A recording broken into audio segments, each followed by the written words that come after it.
لله نحمده ونستعينه ونستغفره ونؤمن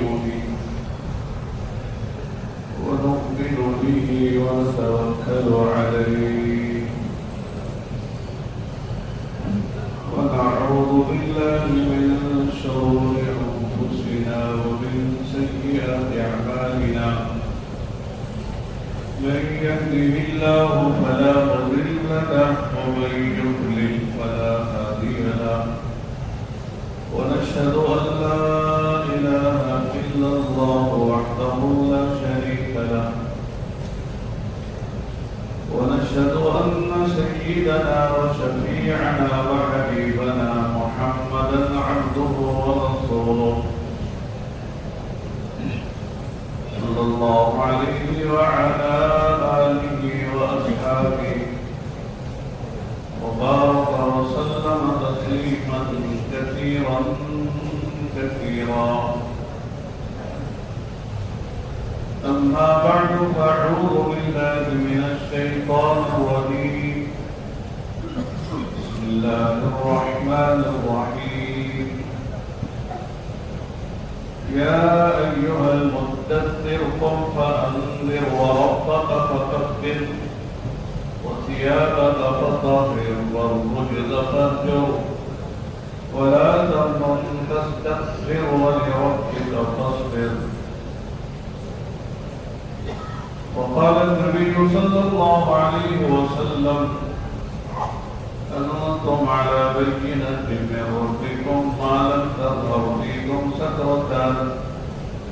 سكرة الجهل وسكرة حب العيش وأنتم تأمرون بالمعروف وتنهون عن المنكر وتجاهدون في سبيل الله وإذا ظهر فيكم حب الدنيا ولا تأمرون بالمعروف ولا تنهون عن المنكر ولا تجاهدون في سبيل الله القائلون يومئذ بالكتاب والسنة والسابقين الأولين من المهاجرين والأنصار.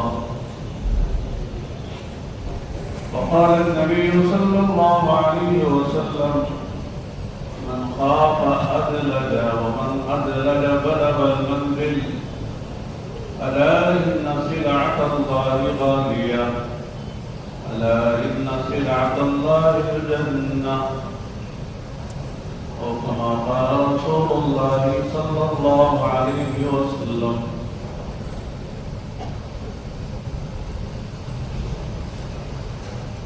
دوستو بزرگوں بھائیوں،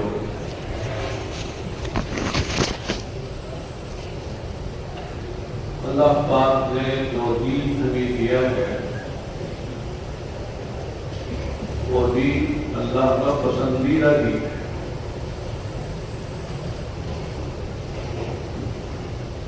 اور اس دین کا نام دین اسلام ہے.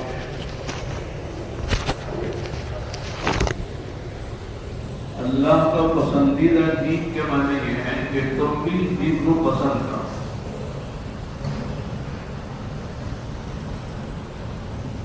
ان الدین عند اللہ الاسلام،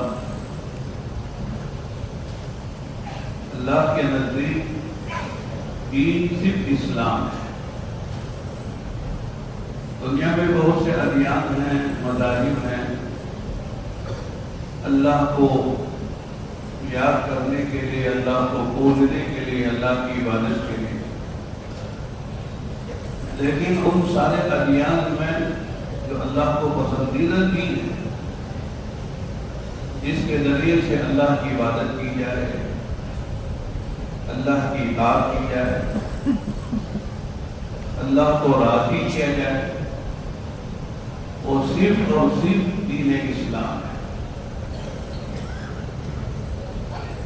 اور ہمارا دین کامل اور مکمل ہے. کیا ہے؟ کامل اور مکمل ہے.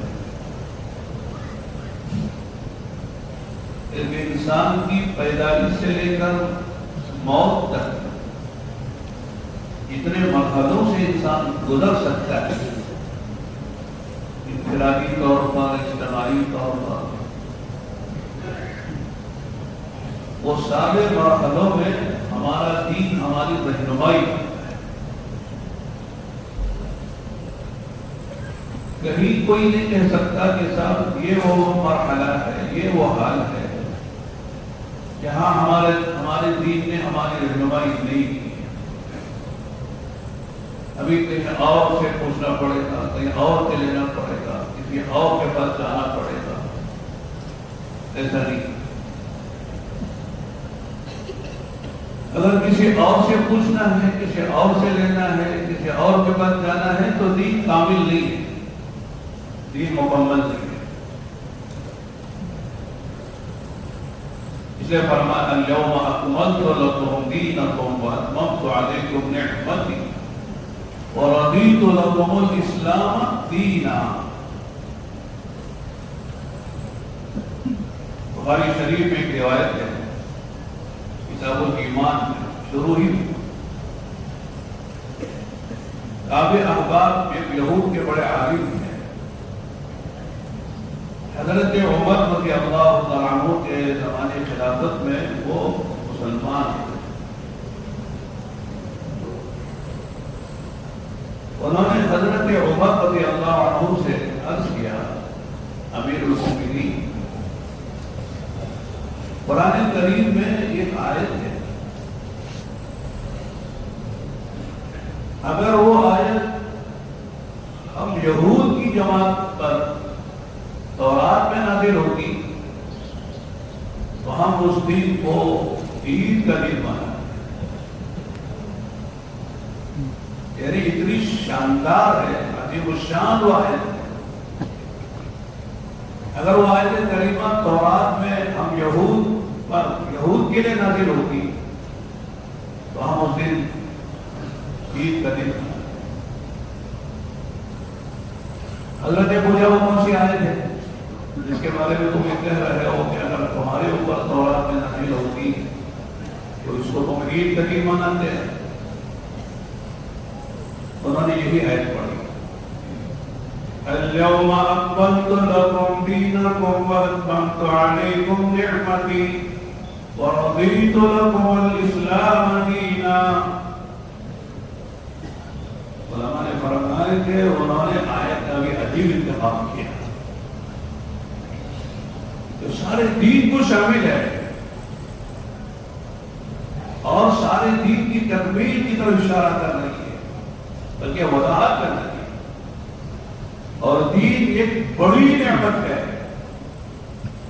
کہ اللہ تعالیٰ اپنے بندوں کو دیا کرتے ہیں۔ نعمتیں اللہ کی بھی شمار ہے، جسمانی نعمتیں ہیں، مادی نعمتیں ہیں، دنیاوی نعمتیں ہیں، روحانی نعمتیں ہیں، اولاد کی نعمت ہے، جسم صحت کی نعمت ہے، عزت ہے، دولت ہے، حکومت ہے، شمار اللہ تعالیٰ کی نعمتیں ہیں۔ وَإِن تَعُدُّوا نِعْمَتَ اللَّهِ لَا تُحْصُوهَا، اگر تم اللہ تعالیٰ کی نعمتوں کو شمار کرنا چاہو تو شمار نہیں کرنا۔ یہ ایک نعمت، نعم نہیں کہا، نعمت کی جمع عربی میں نعم آتی ہے، نعم۔ ایک نعمت کو شمار کرو تو شمار نہیں کر سکتے۔ علماء نے مثال دی ہے، سانس ہے، سانس آدمی لیتا ہے چھوڑتا ہے، اس پر آدمی کی زندگی کا مدار ہے۔ آدمی ایک منٹ میں کتنے سانس لیتا ہے، ایک گھنٹے میں کتنے لیتا ہے، 24 گھنٹے میں کتنی مرتبہ لیتا ہے، چھوڑتا ہے، مہینے میں، سال میں، اور پیدائش سے لے کر پوری عمر مرنے تک آدمی شمار کر سکتا ہے۔ سو رہا ہے تو سانس لے رہا ہے، کھا رہا ہے تو سانس لے رہا ہے، پی رہا ہے تو سانس لے رہا ہے، جا رہا ہے تو سانس لے رہا ہے، چل رہا ہے تو سانس لے رہا ہے، خوشی میں سانس، غمی میں سانس، نماز میں سانس، استنجا خانے میں سانس۔ تھوڑی دیر سانس ہو جائے تب دیکھیے گا، اندر کا سانس اندر رہ جائے، باہر کا سانس باہر رہ جائے، بولو کیا ہوتا ہے؟ نام بدل جاتا ہے۔ مولانا نہیں، مولانا کی لاش ہے۔ ڈاکٹر صاحب کی میت ہے، نام بدل جاتا ہے، جگہ بدل جاتی ہے، اب زمین کے اوپر رہنے کے لائق نہیں ہے، زمین کے تلے جاؤ۔ منہا خلقناکم وفیہا نعیدکم ومنہا نخرجکم تارۃ اخری۔ پڑھ کے ڈال کے جاتے ہیں، اب بیوی نہیں رہی، کسی اور سے نکاح کرے گی، 4 مہینے تک گزرنے کے دیر دوسرے سے نکاح، دوسرے کی شوق بیوی ہو جائے گی، دنیا ہی بدل جاتی ہے، سانس ہوگا سب ختم ہو گیا۔ اس کی ملکیت میں جتنی چیزیں بھی دوسروں کی ہو جاتی ہیں، ہوتی کہ نہیں ہوتی؟ آنے کے بعد آدمی کی کار آدمی کی رہتی ہے، گاڑی پیسہ گڑی سب بزرگ کا ہو جاتا ہے، وراثت میں تقسیم ہو جاتا ہے۔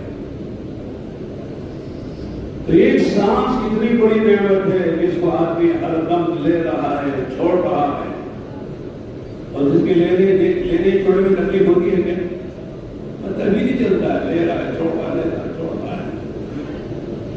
خدا نہ خاصہ اگر یہ جیسے ابھی چند سال پہلے مصیبت آئی تھی عالمی سطح پر کرونا کی، سانسی کی تو تکلیف ہو رہی تھی، لوگوں نے جو ہے ایکسیڈنٹ کے لیے کتنے پیسے خرچ کیے، کتنے گھروں میں سلنڈر بڑے کرتے تھے، ہزاروں روپے لوگوں نے صرف ہوا پر خرچ کیے۔ صرف ایک سانس کا مسئلہ ہے۔ فرمایا کہ اگر اللہ کی ایک نعمت کو شمار کرنا چاہو، بندو شمار نہیں کر سکتے۔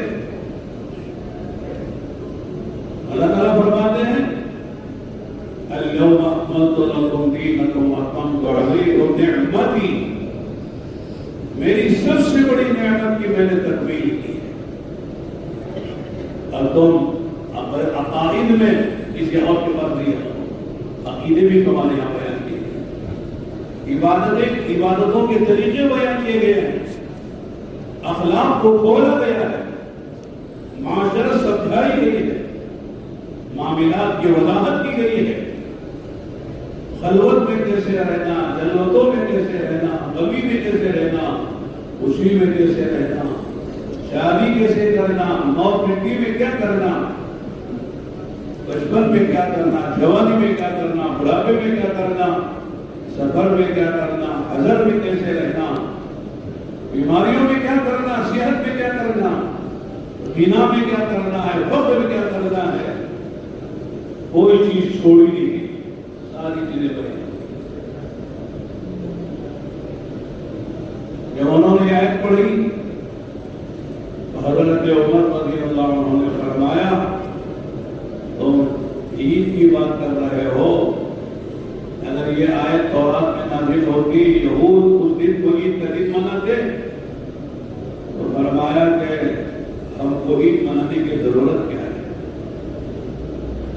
اس دن ہماری 3 عیدیں جمع تھی، 3 عیدیں، جمعے کا دن تھا، وہ جمعہ عید المؤمنین ہے۔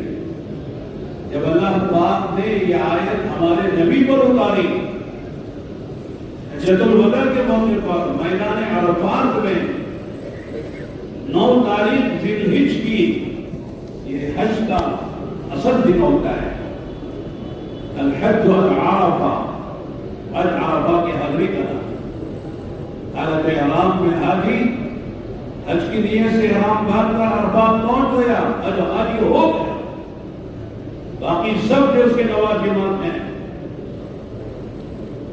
طواف کرنا ہے، زیارت، طواف زیارت، صفا مروہ کی صحیح کرنی ہے، جمرات میں تنزیہ مارنی ہے، قربانی دینی ہے، حلق کرانا ہے، طواف وداع کرنا ہے، مزدلفہ جانا ہے، یہ سب جو ہے اس کا بدل ہو سکتا ہے، لیکن وقوف عرفہ کا بدل نہیں ہے۔ ارے حاجی حج کیا کہ نہیں کیا؟ جنہوں نے حج کیا کو پتا ہے کہ میں جو ہے حج وہ عرفہ کی حاضری کا نام ہے، الحج العرفہ، جو عرفہ میں چلا گیا حاجی ہو گیا، باقی سب کے لیے آگے پیچھے اگر ہوتا ہے تو دم بھی دے سکتا ہے، چھوٹا جانور بڑا جانور کوئی بھی شکل سے آگے نکل سکتا ہے، لیکن اگر عرفات کے میدان میں نہیں گیا حالت احرام میں حج کی نیت سے احرام باندھ کر طواف زیارت بھی کر رہا ہے، سعی بھی کر رہا ہے، صفا مروہ کی قربانی بھی دے رہا ہے، کنکریاں بھی مار رہا ہے، تینوں دن کی کنکریاں چاروں دن کی کنکریاں مارتا ہے، 10 11 12 13 تینوں چاروں دن کنکریاں مارتا ہے، قربانی میں 100 اونٹ ذبح کرتا ہے، سارے اعمال کر رہا ہے، لیکن حج کے بغیر واپس ہو رہا ہے۔ کیوں؟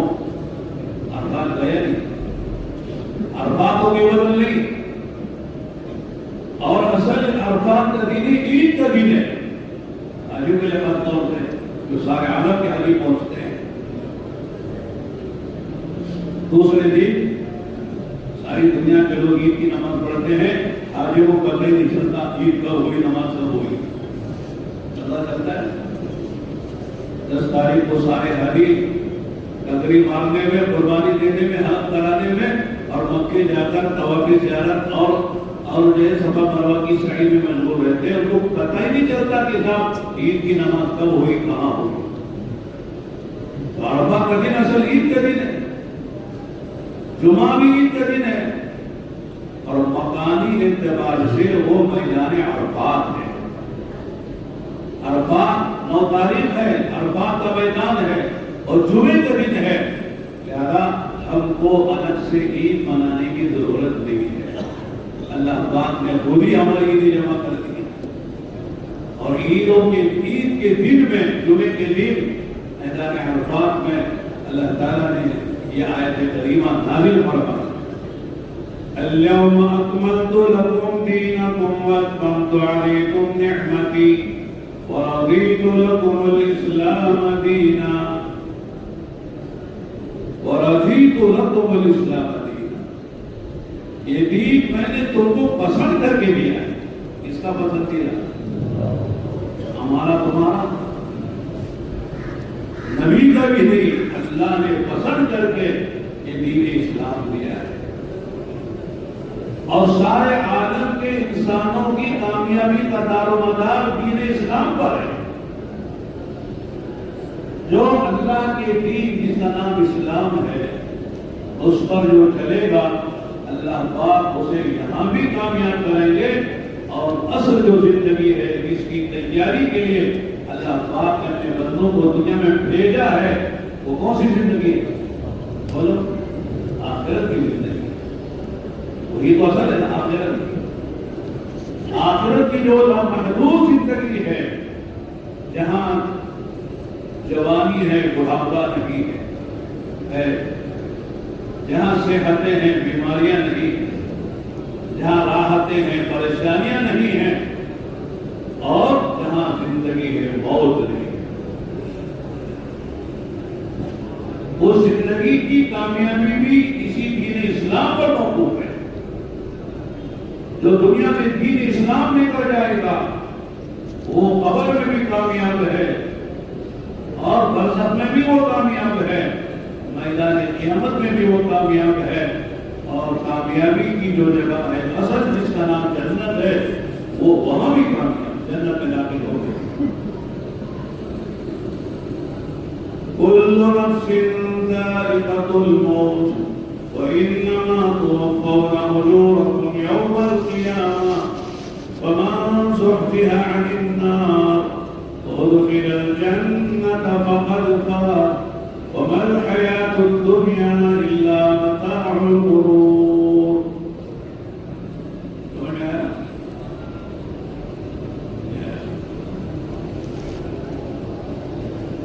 ہر جاندار مخلوق کو مرنا ہے، تو مرنا کی نہیں مرنا ہے۔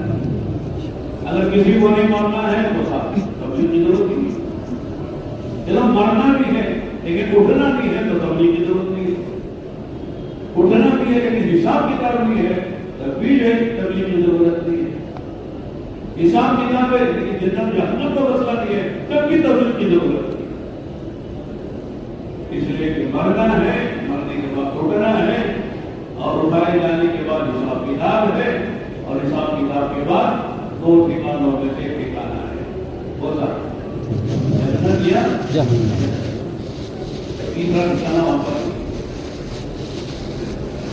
اس لیے ساری محنت ہے کہ صاحب مرنے کے بعد کی جو زندگی ہے اس کے بارے میں ہمارا ایمان ہے، یقین ہے۔ بے ایمان جو نہیں مانتا مرنے کے بعد کی زندگی کو، اس کو چھوڑ دیں، اس کے لیے کوئی ضرورت نہیں، وہ جانور کی طرح زندگی گزار رہا ہے۔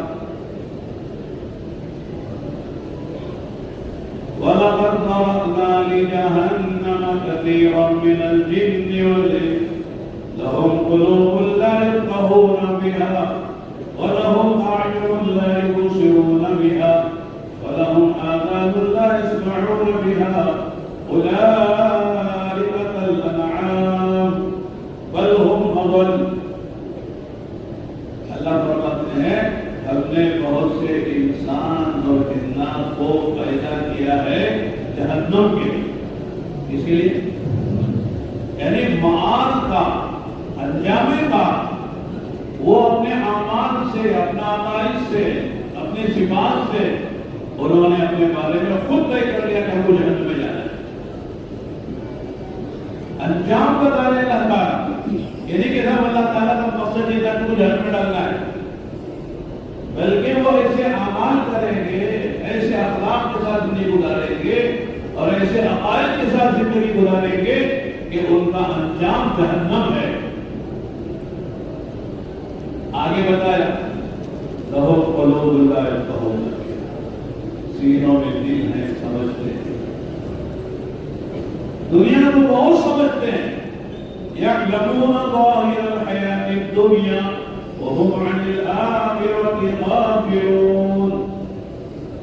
دنیا کو بہت جانتے ہیں، دنیا کے ماشاءاللہ وہ بڑے ذہین و فطین لوگوں میں ہیں، سمجھدار لوگوں میں، سیاست میں دیکھو کتنے سمجھدار ہیں، حکومت میں دیکھو کتنے سمجھدار ہیں، تجارت میں دیکھو کتنے سمجھدار ہیں، لوگ کہتے ہیں ان سے بڑا سمجھدار کوئی نہیں، کہتے ہیں کیا بھائی اتنا ذہین آدمی ہے، کیا کہتے ہیں، کارپوریٹر تھا آج جو ہے پی ایم بن گیا، سی ایم بن گیا، کیا بن گیا، ٹھیلے پر وہ آلو پیاز ترکاری ٹماٹر بیچتا تھا، آج جو ہے وہ بڑا بڑا شہر کا بڑا تاجر ہو گیا۔ تو بولتے کہ اس لئے سے اگر کوئی ترقی کرتا ہے ذہانت فضانت کو عقل مندی کو استعمال کر کے لوگ کہتے ہیں بڑا سمجھدار ہے، بڑا سمجھدار ہے، لیکن حدیث کیا کہتی ہے؟ سچی بات کس کی بولو؟ اللہ کی، اللہ کے رسول، باقی سب گڑبڑ ہے۔ ضروری نہیں کہ وہ سچی بھی ہو، لیکن غلط بھی ہو سکتی ہے، جھوٹ بھی ہو سکتی ہے۔ اللہ کے نبی صلی اللہ علیہ وسلم نے کیا فرمایا؟ الکیس من کان نفسا وعمل لما بعد الموت والعاجز من اتبع نفسه هواها وتمنى على الله الامانی۔ کیا عجیب پیاری حدیث ہے۔ اگر آدمی کو استحضار ہو، یقین ہو، آدمی جو ہے واقعی جو اللہ بندے کو دیکھنا چاہتے اس طرح ہو جائے، اللہ بندے کو جس حال میں دیکھنا چاہتے ہیں نا اس حال میں ہو جائے، لوگوں کو رشک آئے اس کی زندگی کا، لوگ کہیں گے واقعی یہ آدمی آدمی کیا فرمایا؟ الکیس من کان نفسہ وعمل لما بعد الموت۔ کیس کہتے ہیں عربی زبان میں بہت سمجھدار، بیٹھ کے لیے سونے کے لیے، اب سوئے تو نظر نہیں ہے، نہیں سونے نا، آپ کو جب نیند آنے لگے بتا دیجیے کہ ختم کر دیں گے، میں نہیں نا، مولانا ایک ڈیڑھ دن کے لیے تو آئے ہیں، تو سال میں ایک مرتبہ، دو مرتبہ، تین مرتبہ آتے ہیں، اور آج ظہر تک جو ہے فارغ ہو جائیں گے، چلے بھی جائیں گے۔ ایسے مواقع کب ملتے ہیں بار بار میں بیٹھنے کے، کہنے سننے کے، اور آپ کرنٹ بھی چلا جائے تب بھی سنیں گے نا،